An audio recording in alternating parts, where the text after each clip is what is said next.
आपण अत्यंत महत्त्वपूर्ण अपडेट पाहतो. हा व्हिडिओ आपण शेवटपर्यंत पाहा. कर्मचाऱ्यांसाठी मोठी बातमी. OPS बाबत पुन्हा जोरदार मागणी. 6 एप्रिल 2026. नमस्कार मित्रांनो, चॅनलमध्ये आपले सर्व स्वागत आहे. तत्पूर्वी आपण नवीन असाल चॅनलला आता सबस्क्राईब करा, समोरील बेल आयकॉनला क्लिक करा. निश्चितच नवनवीन अपडेट अखिल तांबूसर क्लासेस चॅनलमार्फत सतत आपल्याला पाहायला मिळतील. पाहूया सविस्तर. केंद्रीय सरकारी कर्मचारी आणि पेन्शनधारकांसाठी अत्यंत महत्त्वाची अपडेट समोर आली आहे. 8व्या वेतन आयोगासंदर्भात कर्मचारी संघटनेने आता अधिक आक्रमक भूमिका घेतली असून त्यांच्या प्रमुख मागण्यांमध्ये जुनी पेन्शन योजना OPS पुन्हा लागू करणे तसेच ज्ञापन सादरीकरण प्रक्रियेत मोठे बदल करणे याचा समावेश आहे. राष्ट्रीय परिषद ACM च्या कर्मचारी बाजूने 1 एप्रिल 2026 रोजी आयोगाचे सदस्य सचिव पंकज जैन यांना एक सविस्तर पत्र पाठवण्यात आले आहे. या पत्राद्वारे कर्मचाऱ्यांच्या विविध समस्याकडे लक्ष वेधण्यात आले असून सध्याची प्रक्रिया अपुरी असल्याचे स्पष्टपणे नमूद करण्यात आले. ज्ञापन प्रक्रियेत मोठे बदल करण्याची मागणी. सध्या 8व्या वेतन आयोगाकडे कोणत्याही विषयावर मांडणी करताना फक्त 3500 अक्षर, सुमारे 500 शब्द इतका ही मर्यादा अत्यंत कमी असल्याचे कर्मचारी संघटनाचे मत आहे. त्यामुळे काही पुढील बदल सुचवले आहेत. प्रत्येक विषयासाठी किमान 1000 शब्दाची मर्यादा ठेवावी. उपविषय आणि उपप्रश्नासाठी स्वतंत्र जागा द्यावी.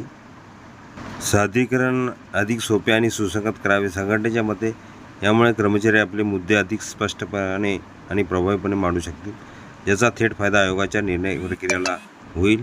OPS ओल्ड पेन्शन स्कीम पुन्हा लागू करण्याची जोरदार मागणी. या पत्रातील सर्वात महत्त्वाचा मुद्दा म्हणजे जुनी पेन्शन योजना OPS पुन्हा लागू करण्याचा आहे. सध्या लागू असलेल्या नवीन पेन्शन योजना NPS, unified pension scheme NPS, UPS या योजनेमध्ये अनेक त्रुटी असल्याचे संघटनाचे म्हणणे आहे. संघटनांनी स्पष्टपणे नमूद केले आहे की अंशदायी पेन्शन योजना कर्मचाऱ्यांसाठी सुरक्षित नाही. निवृत्तीनंतर निश्चित उत्पन्नाची हमी आवश्यक आहे. OPS मुळे कर्मचाऱ्यांचे भविष्य अधिक सुरक्षित राहते. त्यामुळे सिव्हिल सेवा नियमानुसार OPS पुन्हा सुरू करावी अशी ठाम मागणी करण्यात आली. पेन्शनधारकांसाठी स्वतंत्र व्यवस्था करण्याची मागणी.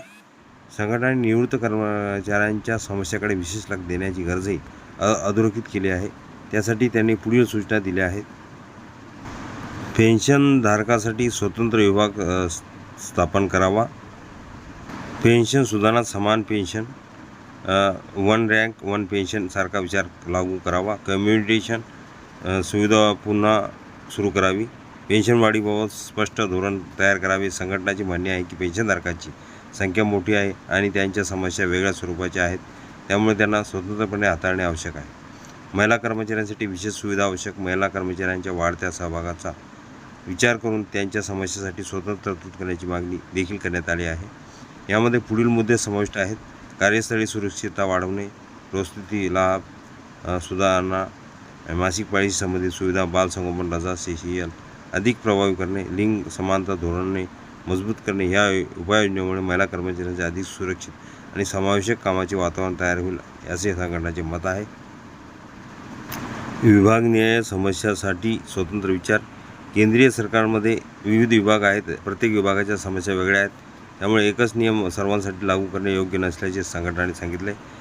त्यामुळे त्यांनी सुचवले आहे की प्रत्येक विभागासाठी स्वतंत्र मुद्दे विचारात घ्यावेत.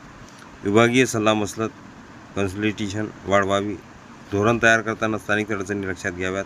यामुळे अधिक वास्तववादी आणि परिणामकारक निर्णय घेता येतील.